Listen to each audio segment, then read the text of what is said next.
Merci à vous, Mas Gaspard Adjamossi, pour cette chronique.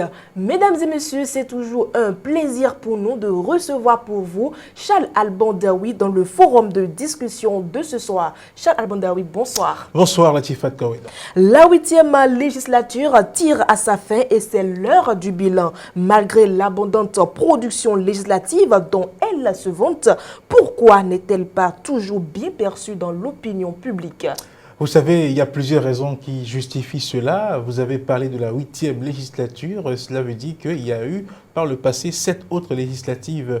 Et donc, quand on prend l'histoire de l'Assemblée nationale, du Parlement au Bénin, notamment à partir de 1990, où le Bénin a décidé de faire l'expérience de la démocratie, les premières législatives ont été organisées en 1991. Et à l'issue de ces élections-là, le Parlement comptait 64 sièges, 64 députés. Et ces sièges-là étaient partagés entre 4 forces politiques. Et tenez-vous tranquille, il s'agissait bel et bien de forces politiques antagonistes, des forces politiques qui ne tenaient pas le même discours, c'est-à-dire que la mouvance était distincte de l'opposition.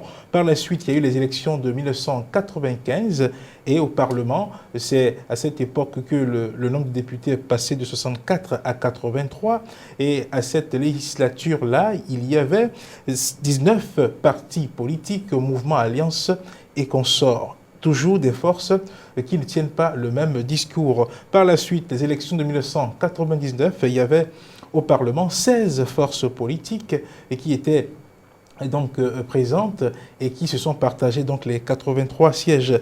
Par la suite, les élections de 2003, il y avait 12 forces politiques présentes au Parlement. Ensuite, 2007, on avait 12 également forces politiques. Et par la suite, 2011, il y avait 8 partis politiques, alliances et consorts qui se sont partagés les 83 sièges. En 2015, il y avait 11 partis, alliances et forces politiques et donc qui se sont également partager les 83 sièges. C'est seulement en 2019 que nous avons eu pour la première fois dans l'histoire du Parlement béninois 2 forces politiques présentes au Parlement et ce n'est même pas le nombre qui fait problème, c'est le fait qu'il s'agit de 2 forces politiques de la même obédience.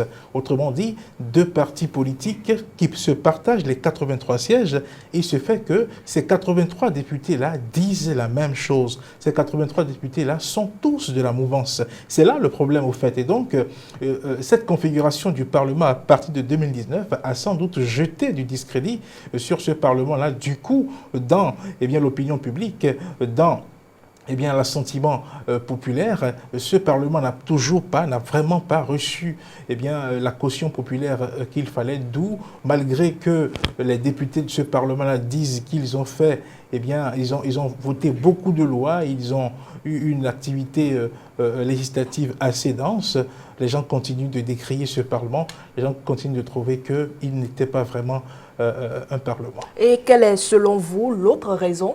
Oui, en dehors de cette première raison, il y a également la qualité des débats qui sont menés au Parlement. Vous savez, les citoyens sont très regardants sur ce qui se dit au Parlement, parce que là, ils ne peuvent pas comprendre que dans une assemblée de personnes qui représentent la nation, de personnes qui représentent le peuple, de personnes qui représentent des individus d'obédience diverses, qu'on puisse avoir un silence plat, qu'on puisse avoir un calme plat, qu'on puisse voter des lois sans qu'il y ait vraiment de discussion, sans qu'il y ait vraiment de contradiction, sans qu'il y ait vraiment de choc. Par le passé, c'est ce que nous avons vécu, et les gens sont même allés jusqu'à comparer les dernières législatures, à savoir la 7e, la 6e, aux premières législatures où ils estimaient que la qualité du débat était beaucoup plus élevée, et ainsi de suite. Et donc, quand on a vécu cela dans le temps et dans l'espace, c'est que subitement, en 2019, parce qu'il y a eu des réformes entre-temps, on assiste à un Parlement où tout ce qui vient passe, il n'y a rien qui bloque, parce que le Parlement, c'est un espace de démocratie. Et pour que la démocratie s'exprime, on n'a pas besoin d'avoir 100% forcément. Des lois peuvent être votées avec 55 députés, avec 60 pour, et puis d'autres qui sont opposés. Mais quand vous regardez un peu les procès-verbaux des sessions et consorts, vous n'êtes pas certain, pour ce qui concerne la 8e législature, de voir des lois votées avec 60, avec 55, etc. députés. Pour la plupart, c'est toujours 83, sinon 70, sinon 80, pour dire que c'est un Parlement qui fait toujours l'unanimité autour des projets de loi loi ou des propositions de loi qu'on envoie en session. Donc voilà ces deux éléments quand on analyse dans la conscience populaire. Il est donc, on peut comprendre, il est donc logique que les gens puissent dire oui, ce Parlement, il y a quelque chose à dire autour. On espère que voilà, cette législature est en train de finir, la 9e s'annonce et heureusement que déjà il y a des prémices qui annoncent que voilà, la 8e ne sera pas comme la 9e puisque déjà dans les partis qui sont dans le starting block pour les législatives de 2023, il y a des forces antagonistes et on peut espérer que ces forces-là vont se retrouver au Parlement et donc on n'aura plus un Parlement où on a des députés qui sont de la même obédience politique. Merci à vous, Charles Alban Daoui, pour votre intervention. C'est moi qui vous remercie.